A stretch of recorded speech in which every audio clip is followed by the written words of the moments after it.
ହଉ କେହି ନିଜ ନିଜ ଭିତରେ ଗଣ୍ଡଗୋଳ କରିବନି ବୁଝିଲ ତୁମେ ସମସ୍ତେ ଗୁଡ୍ ଗାର୍ଲ ଗୁଡ୍ ବୟ ବୁଝିଲ ଆମେ ଯେତେ ଶୃଙ୍ଖଳାର ସହିତ ରହିବା ଆମ ଜୀବନ ମଧ୍ୟ ସେମିତି ଶୃଙ୍ଖଳାର ସହିତ ଚାଲିବ ବୁଝିପାରୁଛ ତ ହଉ ଆଜି ଆମେ କଣ କରିବା ନା ଆମ ବାଡ଼ି ବଗିଚାରେ ଦେଖୁଥିବା ଆମ ବାଡ଼ିରେ ବିଭିନ୍ନ ପ୍ରକାର ଗଛ ଲଗାଯାଇଥାଏ ତୁମେମାନେ ଜାଣିଛ ତେଣୁ ଆମେ ସେଇ ଗଛ ବିଷୟରେ ପଢ଼ିବା ହେଲା ଆମ ନିଜ ପରିବେଶ ସବୁବେଳେ ମନେ ରଖିବ ଆମ ପରିବେଶଟାକୁ ଆମେ ସବୁବେଳେ କଣ ରଖିବା ସଫା ରଖିବା ପରିଷ୍କାର ପରିଚ୍ଛନ୍ନ ରଖିବା ହେଲା ତାହେଲେ ଯାଇ ଆମେ ଗୋଟେ ସୁସ୍ଥ ଜୀବନ ଯାପନ କରିପାରିବା ଯେମିତି ତୁମ ଘର ଆଗରେ ଟିକେ ଅଳିଆ ହେଇଥିବ ଟିକେ ଚୁପ୍ ହେଇକି ବସ ତୁମ ଘର ଆଗରେ ଅଳିଆ ହେଲେ ତୁମକୁ ଭଲ ଲାଗେ କି ଅପରିଷ୍କାର ହବ ସେଥିରୁ ମାଛି ଜନ୍ମ ହେବେ ମଶା ଜନ୍ମ ହେବେ ତୁମ ନିଜକୁ ପୁଣି ଆସିକି ପୀଡ଼ା ଦେବେ ଆଉ ତୁମ ଦେହ ପୁଣି ଖରାପ ହବ ତେଣୁ ତମେ ଏବେ କଣ ଉଠିଲ ବାବାଇ ଚୁପିକି ବସ ପାଟି କରନ୍ତିନି ପୁରା ସାଇଲେଣ୍ଟ ହଁ ହେଲା ତାହେଲେ ତମେ ସମସ୍ତଙ୍କୁ ମୁଁ ଗୋଟେ ଗୋଟେ କରି ପଚାରିବି କାହା ଘରେ କଣ ଗଛ ଲଗାଇଛି କହିବ କାହା ବାଡ଼ିରେ ତୁମ ବାଡ଼ିରେ ଗଛ ଅଛି ତ ଗଛ ଅଛି କହିଲ କୋଉ ଗଛ ଅଛି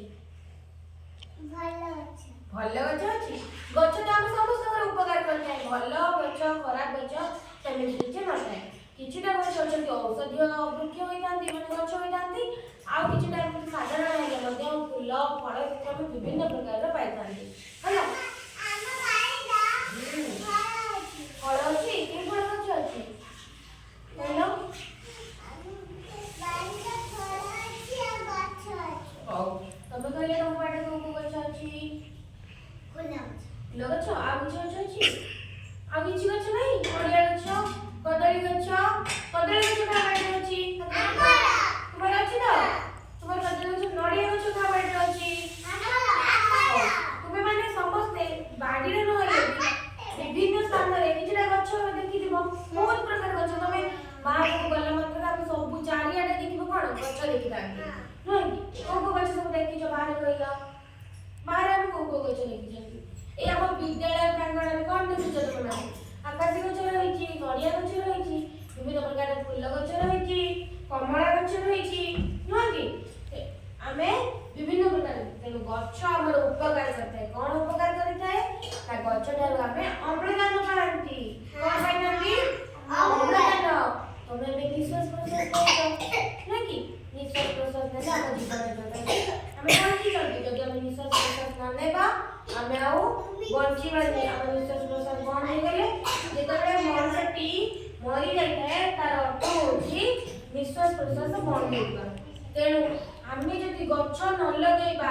ତାହେଲେ ଆମକୁ ଅମ୍ଳଜାନ କମ ପରିମାଣରେ ମିଳିବ ଆମକୁ କଷ୍ଟସାଧ୍ୟ ହେବ ନିଶ୍ୱାସ ପ୍ରଶ୍ୱାସ ନେବାରେ ବୁଝିପାରିଲେ ତ ସମସ୍ତେ ବୁଝିଛ ତ ତେଣୁ ସମସ୍ତେ ଯାଇକି କଣ କରିବ ଗୋଟେ ଗୋଟେ ଗଛ ଲଗାଇବା ଉଚିତ ଚୁପ ହେଇକି ବସ ସମସ୍ତେ କଣ କରିବ ଯାଇକି ଗଛ ଲଗେଇବ ହେଲା ନିଜ ବାଡ଼ିରେ ଗଛ ଲଗେଇବ ଗଛଠାରୁ ଆମେ ଅମ୍ଳଜାନ ପାଆନ୍ତି ଗଛଠାରୁ ଆମେ ଫୁଲ ପାଆନ୍ତି ଗଛଠାରୁ ଆମେ ବିଭିନ୍ନ ପ୍ରକାର ଫଳ ପାଇଥାନ୍ତି ଫଳ ପାଆନ୍ତି କି ନଡ଼ିଆ କଦଳୀ ଆମ୍ବ ଅଛି ହଉ ଠିକ ଅଛି ବିଭିନ୍ନ ପ୍ରକାରର ଫଳ ଗଛ ଫୁଲ ଗଛ ହଉ ତୁମ ବାଡ଼ିରେ ଅଛି ତ ତମମାନଙ୍କ ଭିତରୁ କିଏ ଗଛ ଚଢ଼ିବାର ହାତ ଦେଖିଲ ତମ ଗଛ ଚଢ଼ିବାର ଓହ୍ଲେଇଲା ବେଳେ କେମିତି ଓହ୍ଲେଇଥାଅ ଓହ୍ଲାଅ କେମିତି ଓହ୍ଲେଇ ପାରୁଛ ତୁମ ମା ମାନେ ଓହ୍ଲେଇ ଦିଅନ୍ତି ତୁମ ମା ଓହ୍ଲେଇ ଦିଅନ୍ତି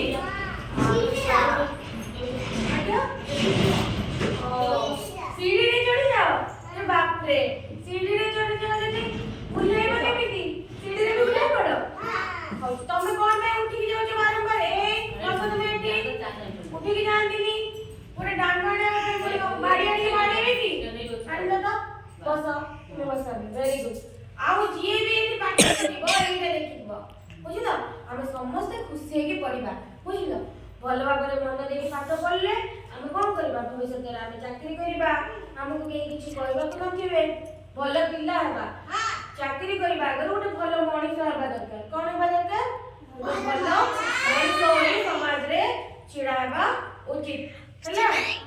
ତମ ବାଡ଼ିରେ କଣ ଅଛି କହିଲ ବଦମାସ କରିଥିଲେ ତମ ବାଡ଼ିରେ କଣ ଅଛି କୋଉ କୋଉ ଫଳ ଗଛ ଫୁଲ ଗଛ ଅଛି କହିପାରିବ ହଁ କହିଲ